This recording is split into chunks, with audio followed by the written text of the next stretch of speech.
Communiqué numéro 002 CNRD 2023.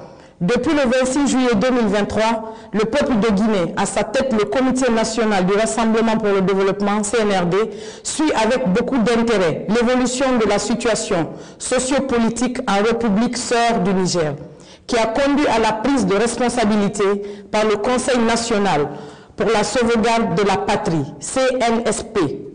Les autorités guinéennes rendent un hommage aux braves populations du Niger pour leur sens élevé de patriotisme et saluent l'esprit républicain et la maturité des forces de défense et de sécurité qui ont privilégié l'intérêt supérieur de leur nation en choisissant de se réunir pour trouver ensemble des solutions aux problèmes nigériens.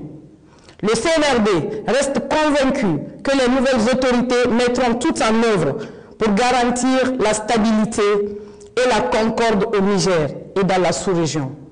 Les mesures de sanctions préconisées par la CEDEAO, incluant une intervention militaire, est une option qui ne saurait être une solution aux problèmes actuels, mais entraînerait un désastre humain dont les conséquences pourraient aller au-delà des frontières du Niger.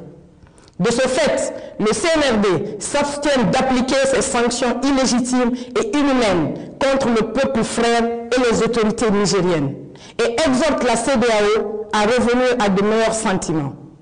La République de Guinée réaffirme par ce communiqué sa vision panafricaniste en apportant sa solidarité à la population nigérienne et en invitant les nouvelles autorités du CNSP à préserver l'unité et la cohésion nationale. Le CNRD souligne qu'une intervention militaire contre le Niger entraînerait de facto la dislocation de la CEDEAO. De même, les peuples frères du Mali, du Burkina Faso, du Niger et de la Guinée aspirent à plus de reconnaissance et de respect de leur souveraineté. Par ailleurs, le CNRD tient à préciser que les sanctions prises et les menaces proférées lors du sommet du 30 juillet 2023 n'engagent nullement la République de Guinée.